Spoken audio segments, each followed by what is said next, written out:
Привет. Мама и папа куда-то ушли. Мне страшно. Я буду, может, вам Ребят, короче. Да боже, это стул скрипит. Надоел. Тут нету, знаете, просто подушечек. Тут ну да, вот так вот.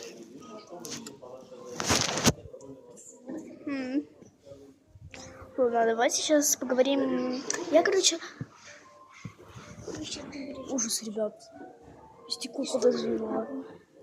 Что ты делаешь? Стекло пододвинуло, блинчики, ребят. Что сестра делает?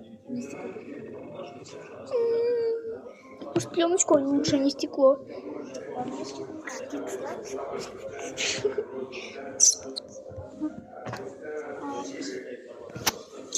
СМР скрипение.